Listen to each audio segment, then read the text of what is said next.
the nomination of Judge Merrick Garland, you're continuing forth, you and the President, with pushing the Senate to hold a hearing. What's your strategy at this point? The strategy is just make it clear to the public that there's this obstructionism going on. Look, as you presumptuously say, I have a pretty good relationship with my Republican colleagues in the Senate.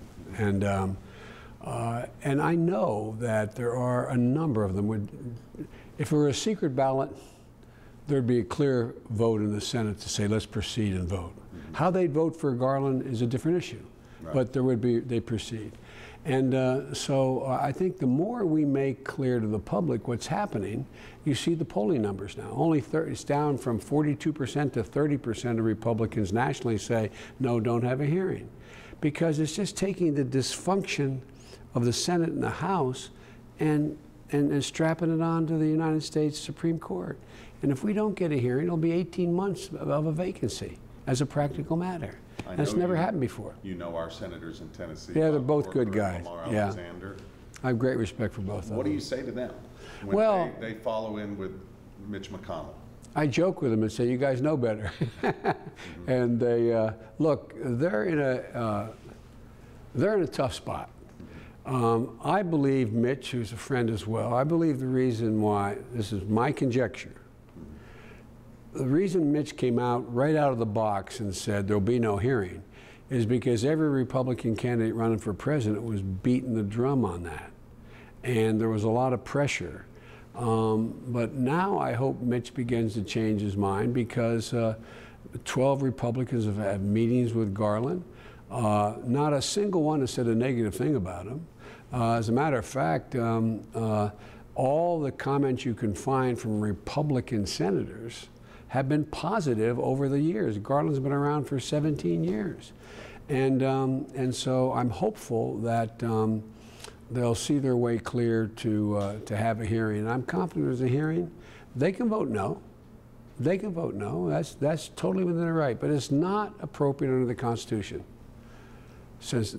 Look, the Constitution says, Mr. President, you shall appoint. Not you may, hope you will, you shall appoint someone, and the Senate must advise and consent. So do your job. Just do your job.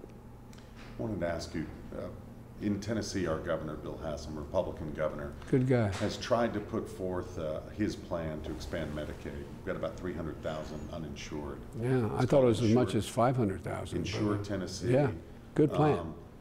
But the state legislature has rejected it. What is the future of the Affordable Care Act in states like this where these governors can't seem to get something done? Well, first of all, Bill, the governor, did the right thing. And he consulted with HHS to get an exception, so you do it the Tennessee way of expanding it. The majority of the people in the state said, yeah, that's a good idea, as I read the polls, Republicans and Democrats. But your legislature said no. Now I understand your legislature's coming back. They formed a committee to see if there's another way. I hope that means they heard the public. But around the country, Republican governors have been stepping up and saying, look, we can't, it makes no sense to leave billions of dollars on the table. In your case, I thought it was 500, but 300 plus not covered because the cost is as high. They still show up in the emergency room. Who pays for that? The insurers, the folks, the people who have insurance in Kentucky. They pay for that. And so I hope that the governor made the right move. I hope this means that the legislature has rethought the mistake of voting against his plan. Just a few months left in office. Yep. What are you going to focus on other than pushing for the Garland hearings? Well, I've been focusing a lot, as you know, on the cancer moonshot. But I also have a fairly healthy portfolio the President's given me on foreign policy. So I'll continue to work on Iraq and Ukraine, which are very tough nuts to crack right now, as well as what's going on. I just held meetings for all the Caribbean countries as well as the Central American countries relative to energy and economic growth, because the last thing we need is another incredible migration of unaccompanied children to the border. And so I've been spending an awful lot of my time dealing with foreign policies as well. Come to Nashville and visit. Oh, by the way, love to have you. I love Tennessee. I really do. It's a magnificent state.